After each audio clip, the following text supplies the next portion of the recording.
Sem mais delongas, estou pelo Breno com a palavra.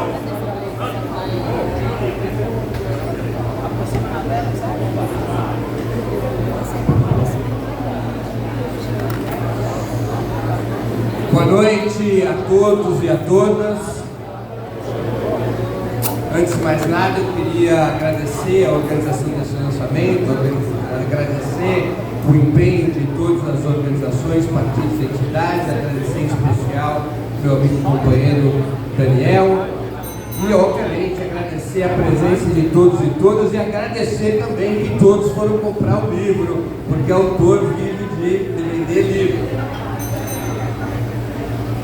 Companheiros e companheiras, há algumas semanas causou muita polêmica dentro e fora do país uma declaração do presidente Lula, a qual vários dos que me antecederam já se referiram.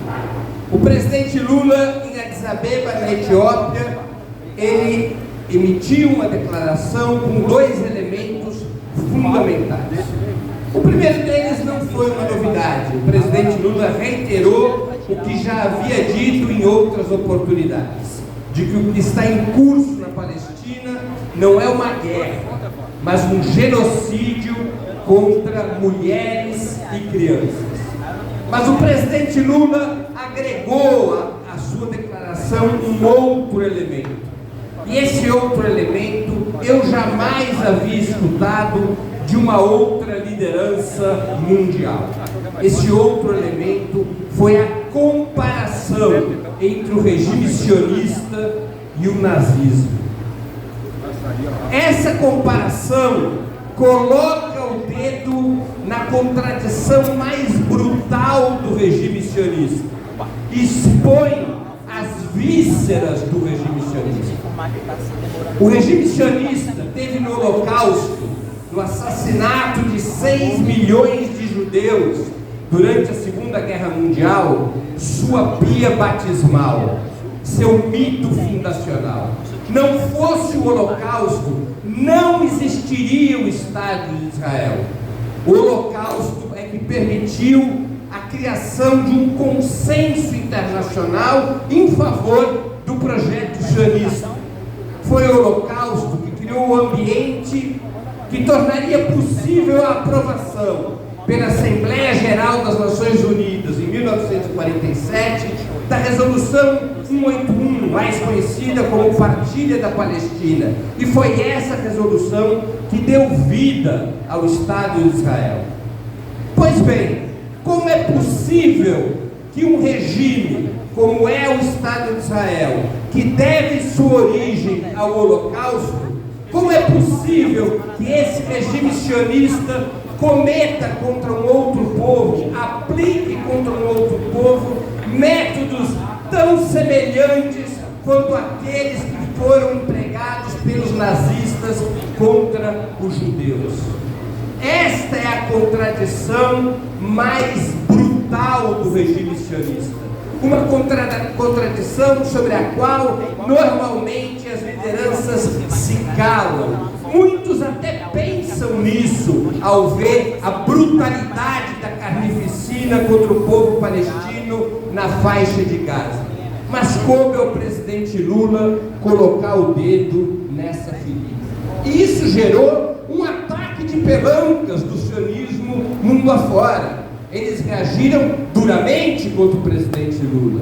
O primeiro-ministro de Israel, Benjamin Netanyahu, declarou ao presidente Lula persona não grata em Israel, que deve ter tirado o sono do presidente Lula, claro. Ficou muito preocupado com a declaração de Benjamin Netanyahu. Mas houve, mesmo entre os setores da esquerda brasileira, uma certa discussão, Daniel, se aquela declaração não foi exagerada, será que o presidente Lula não extrapolou, será que ele não feriu os sentimentos judaicos ao fazer essa comparação? E eu quero dizer com muita tranquilidade e com muita clareza, a declaração do presidente Lula foi precisa, a comparação é pertinente, e é por essa declaração que eu quero começar minha exposição de hoje.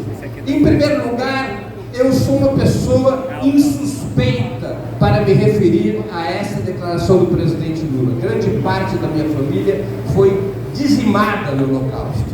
Foi dizimada nos campos de extermínio, no gueto de Varsóvia e na resistência contra o nazismo. Mas é inaceitável o que fazem os sionistas, que é uma hierarquia de genocídios, como se o Holocausto, o genocídio judaico sobre o nazismo, tivesse em um lugar na estante, em uma prateleira mais alta do que todos os outros genocídios que ocorreram no século XX ou ao longo da história. Essa excepcionalidade do Holocausto, que é utilizada pelo sionismo para se proteger, para justificar seus crimes, para servir como álibi de seus crimes, essa excepcionalidade do Holocausto é uma farsa. O Holocausto foi um genocídio terrível.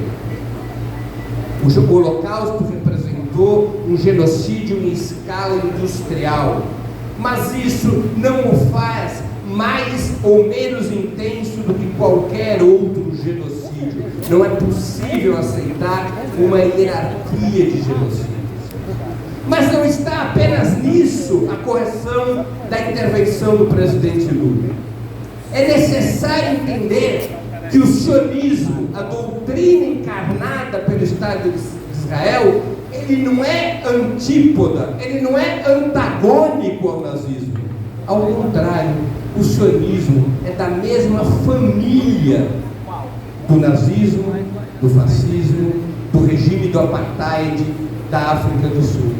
O sionismo é da mesma família das doutrinas nacional-chauvinistas, racistas e coloniais que emergiram no final do século XIX, quando os estados capitalistas mais avançados se transformaram em estados imperialistas.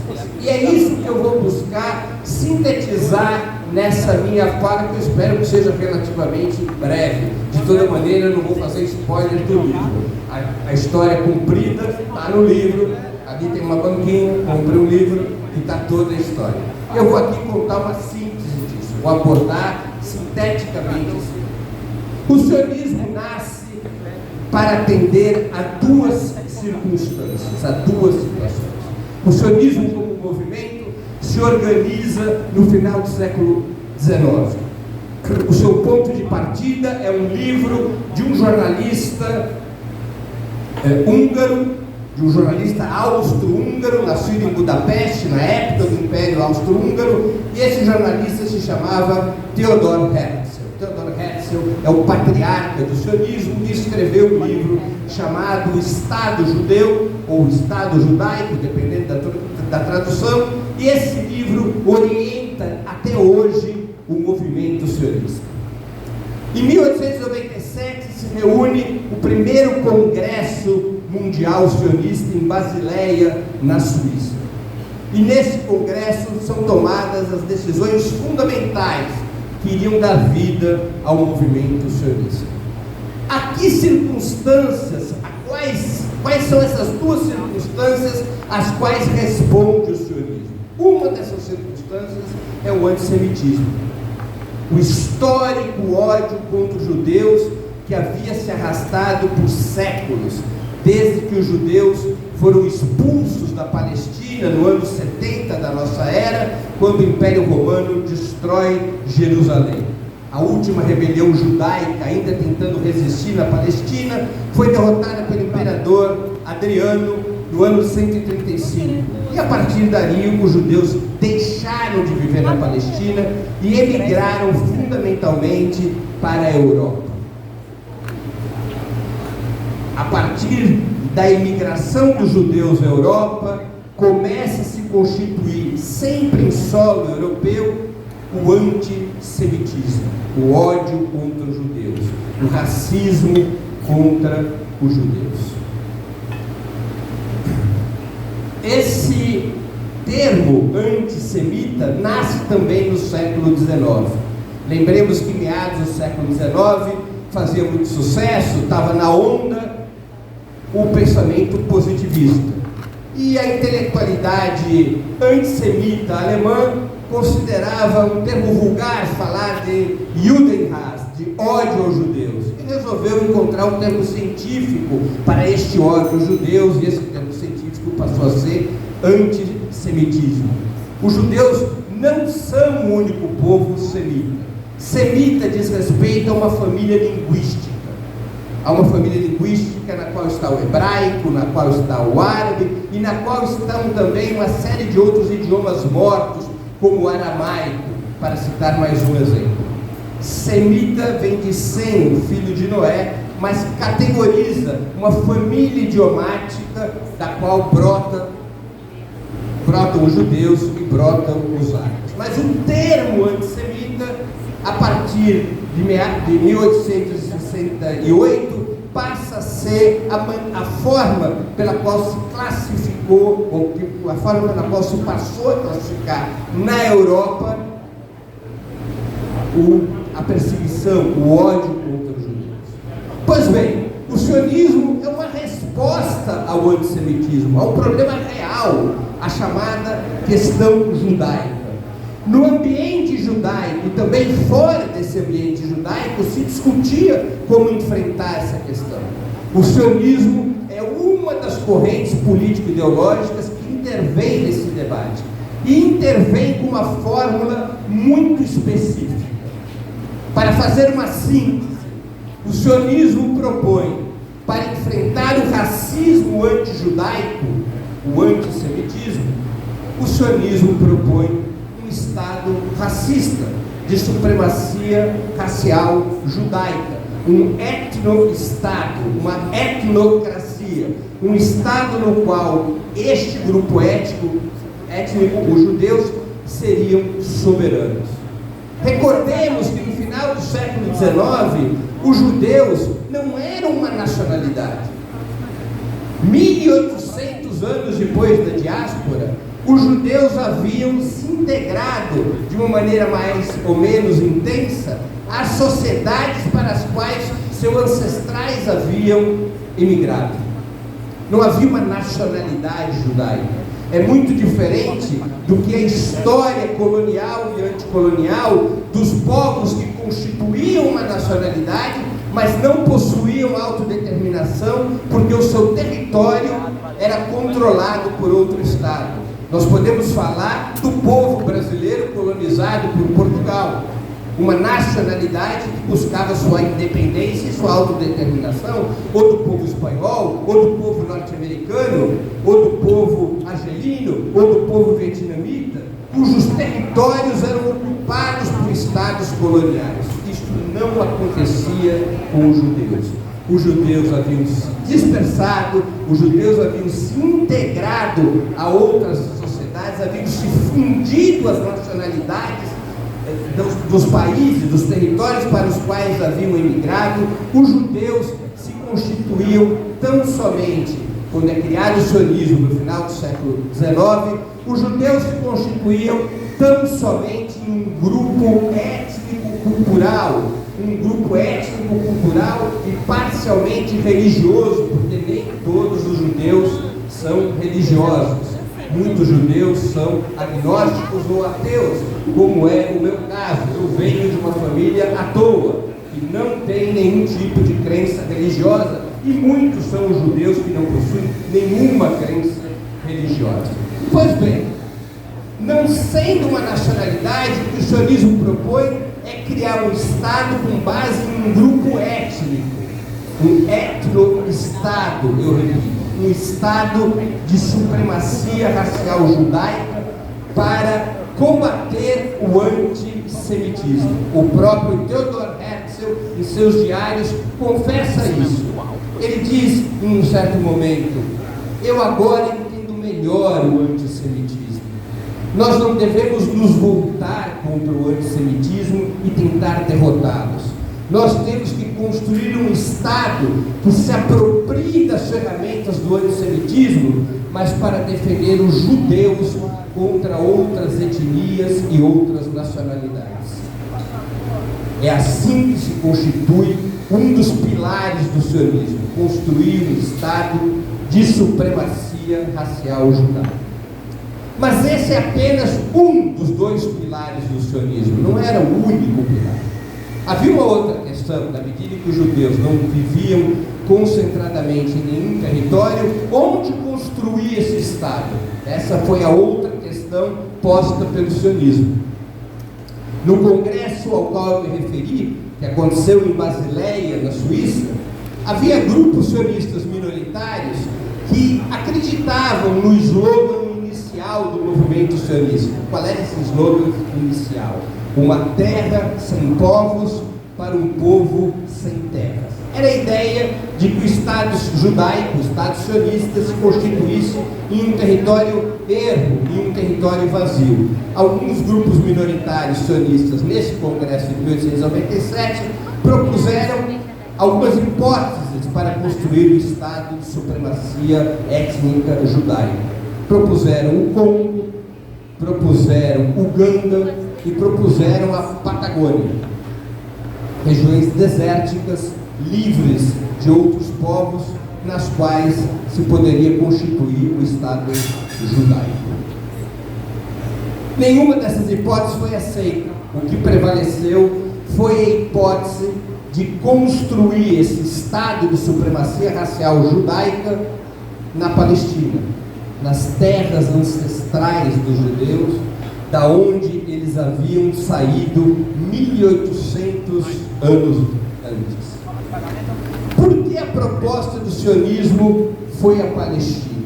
Há várias razões. A principal delas é que o sionismo, que nasce como um movimento laico, como um movimento político, se dá conta, seus dirigentes se dão conta, que sem o apoio dos grupos religiosos judaicos, não seria possível conquistar o apoio das massas judaicas, especialmente das massas empobrecidas da Europa Oriental e particularmente do Império Russo, que era onde havia a maior concentração judaica.